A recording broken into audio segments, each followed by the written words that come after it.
অনুসরণ করে চাকরি নিয়েছি, তাহলে কেন আজকে আমরা এই বৈষম্যের শিকার হচ্ছি? আমরা আমাদের পদোন্নতি পাচ্ছি না। বেসরকারি আমল থাকলেও বেসরকারি আমলেও কিন্তু 16 বছরে তিনি কিন্তু সরকারি অধ্যাপক পাচ্ছেন, কিন্তু আমরা 27 বছর চাকরি করে 16 পদে থাকছি। অত্যন্ত লজ্জাজনক ভাবে আজকে এই কথাটি বলতে আমরা বাধ্য হচ্ছি। দর্শক, জাতীয় প্রেস ক্লাবের সামনে আমরা মানববন্ধনটি দেখছি।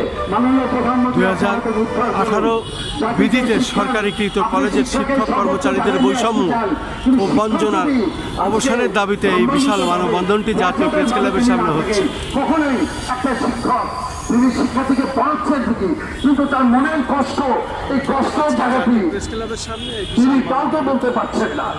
তার কারণ আমরা আমাদের সম্মানের জায়গাটিকে সবচেয়ে বড় দেখছি। আজকে আমরা বাধ্য হয়েছি আজকে এই প্রেস ক্লাবের সামনে মানববন্ধনে দাঁড়াতে।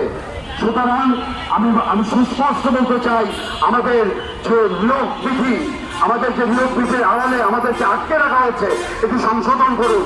আমাদের চাকরিকাল, তুল্য চাকরিকাল গণনা করতে হবে। তুল্য চাকরিকাল, আমরা সেদিন থেকে আমাদের বেসরকারি শিক্ষকদের চাকরিতে জয়েন করেছি। জনবল কাঠামোর নিয়মই আছে যে যিনি চাকরিতে যেদিন থেকে জয়েন করবেন সেদিন থেকে তার চাকরির কাঠামো, তিনি তার চাকরির তুল্যতা পাবেন। কিন্তু অত্যন্ত দুঃখের সাথে বলতে হয়, আমরা তার থেকে চরমভাবে বঞ্চিত।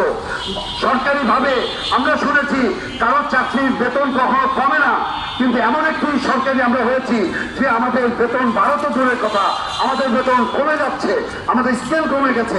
অত্যন্ত দুঃখের সাথে আমাদের বলতে হয়।